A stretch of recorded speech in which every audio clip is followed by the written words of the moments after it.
qui me fait avancer, moi, en termes de management, en termes d'entreprise aujourd'hui, c'est l'humain au centre du débat. C'est de refaire de l'entreprise l'endroit où on se sent bien, l'endroit où on est les uns avec les autres et jamais les uns contre les autres. Pas cette politique du résultat absolu, pas cette dramaturgie de l'échec. Avec ce lien immatériel qui les relie, de la parole donnée, du sens de l'honneur, qui va faire que tu as fait pour l'entreprise beaucoup et en échange, j'essaye de faire beaucoup pour toi. Et c'est cette relation-là qui fait que l'outil numérique restera un outil numérique extrêmement pratique, mais d'avoir 2000 amis sur un Facebook et de ne pas savoir avec qui on prend un café le matin, c'est gênant. Et c'est des choses que je suis incapable de vous écrire et je serais incapable d'en faire un règlement. C'est juste une question de posture et de comportement. Par celui en qui je crois, je te donne, tu me donnes. Et c'est pas forcément du numéraire. C'est même pas simplement de l'amour.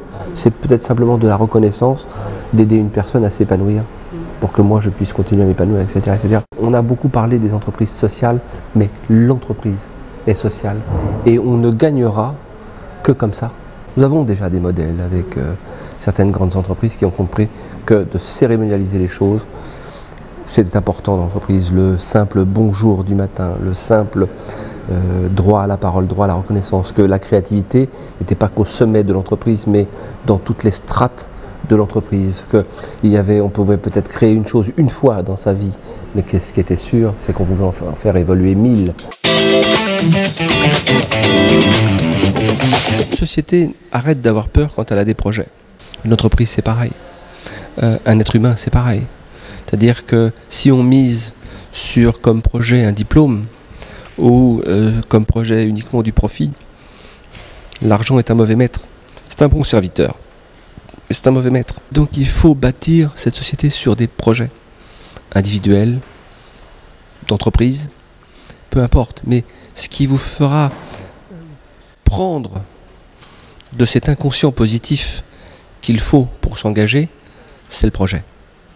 Si vous n'avez pas ce projet, vous n'aurez pas cet inconscient positif qui vous permettra de vous engager. L'humilité, mais l'humilité ne veut pas dire qu'on va tout accepter de tout et de tout le monde. C'est faux. C'est une posture, l'humilité, d'observation. La positivité, ce qui est pour moi être le plus important, et l'observance de ce qu'est la nature et de ses cycles. Et de savoir que, de toute façon, c'est la nature qui aura toujours raison. Donc, ce qui nous permet de garder de l'humilité. On est mieux les uns avec les autres que les uns contre les autres. Les gens me disent, oui, moi j'ai une entreprise de 20 salariés, c'est facile. Moi j'ai une entreprise de 20 000 salariés, c'est plus compliqué. Non, c'est un état d'esprit. Et un état d'esprit, ça se partage.